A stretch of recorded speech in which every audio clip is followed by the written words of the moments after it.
later rely on the court. Anything you do say may be given in evidence. We just he's just checking our exemption over here. Okay. Regardless, she's come from Abingdon. I believe that's not a reasonable cause to come into Oxford City Centre unless it's for essential activity. Therefore, breaching coronavirus legislation, and therefore, me issuing a fine. Okay. You will receive the fine in the post. You may well take it to court if you so wish. It will contain all the details on there, ma'am. Do you have any questions you would like to ask me? All the fines have been dropped so is there any questions you'd like to ask me at all? No, because you won't answer them. No, I'm more than willing to answer them. Have you got any questions? No.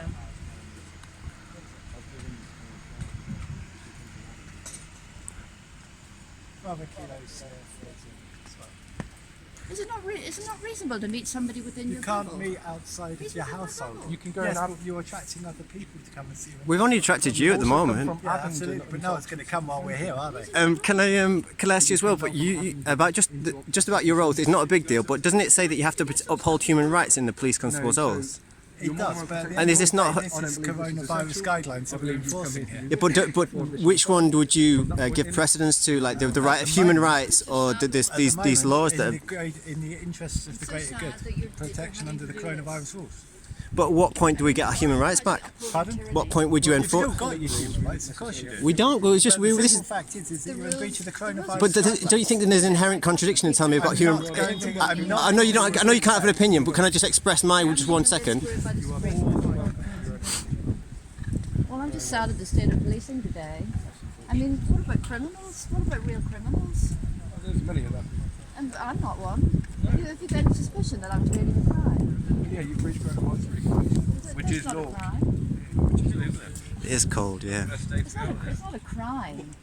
No, at the end of the day, it's got to be common sense. And the simple fact is, you're not allowed to meet with anybody outside of your household. Well, do you think that's really reasonable? I don't. Personally? I'm not. It's not a matter of what I think or what But are you my happy opinion. to be upholding tyrannical legislation? At the end of the day, it's a legislation that we've got, and it's here because of the pandemic. All we're asking you to, all we're telling you to do, please, is to move away. So if the government, because all you're then doing is inciting other people to then breach the coronavirus guidelines by coming and meeting with you because you don't live with them. well, you know what? If everybody breached the coronavirus guidelines, we might be in a better position.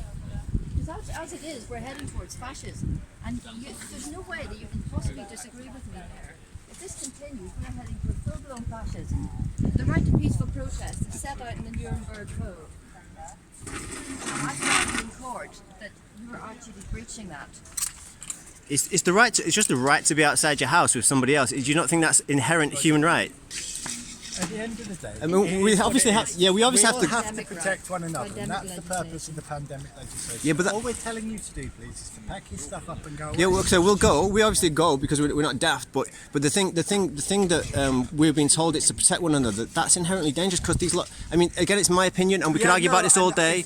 We could argue about this all day, and you probably might not believe what I'm saying. But to me, the cure is much worse than the disease, and what we've been told is not necessarily true. They censor everything that disagrees with it. So when you say and again, this is out of interest and for the purposes of conversation. Okay, yeah. So you say the cure is worse than the disease in what way? The lockdown, the government said that 200,000 people, in July, the government's own report said that 200,000 people are going to die because of lockdown. Not because of the pandemic, because of lockdown, because of denied hospital treatments, because of depression, because of suicides, because of domestic abuse. You've got, everything's going up, like the children entering into children's hospitals are going up with head injuries, because and we can't even voice our opinion about it. We can't even meet in a square, the two of us. You do not see where this is going, and they're going to ask you to enforce it. You're a decent guy. I've come across you before. You've always been respectful, and I've been respectful to you. So we've got no problems. Right? Yeah. So I can see it, and people watching this can see you're a decent guy. But you're being asked to enforce something which is inherently stripping us of our human rights, and you've sworn an oath to uphold them. Have you considered perhaps writing to your MP? How many times has Jill? They don't reply. My MP 5 times. She has completely ignored every single thing I said. Lila Moran. And she's zero COVID, zero human, zero carbon, zero everything. There'll be zero humans on the planet if Lila Moran continues. They're restricting our rights to move, and they're crushing small businesses, they're transferring wealth upwards, and they're asking you to enforce it, and you're a decent guy. It's insane. Well, it's very difficult times for everybody. Leave it at that. Please continue to pack up your stuff, and we'll back off and watch it. Thank you. I think you should drop that fine. Yeah, can you drop the fine if we do it? No. Come on. This guy's a little bit unreasonable. He's less reasonable than you are. Yeah, you're much more reasonable than he is.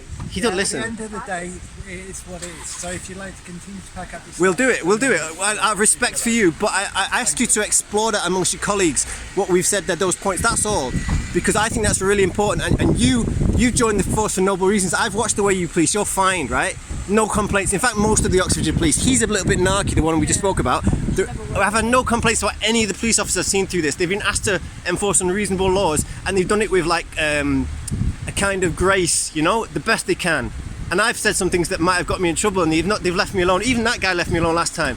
But you need to explore what is happening, because it's not in our interest, it's not in your interest. That's all. I tell you, when the pandemic's on, when we're allowed to mix again, we'll come up here, we'll have a coffee, we'll sit down and have a reasonable chat. I'd be delighted to, but I think that we're going to go into lockdown again next winter. I think they've told us already this might jog on till May. They've given councils the power to enforce it till May. I am genuinely sympathetic to the cause that people have, and the reasons that people have, and the fears and concerns that people have. Yeah. Because at the end of the day, this is a terrible time for everybody, regardless of what they do for a living. Right for me.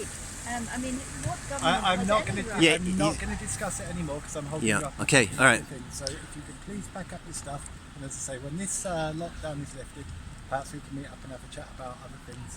Yeah. Okay. But Well, maybe we're a bit unsure about whether these regulations are going to go away, because when government take your freedoms, they never give them back. Well, at the end of the day, everybody's got to sit down and suffer for this one. It's an awful situation for everybody, of course. It is. And we do sympathise, but when you're just about to lose, and obviously that's causing it. Yeah, we will have to pack this up. Right. All right. Thanks.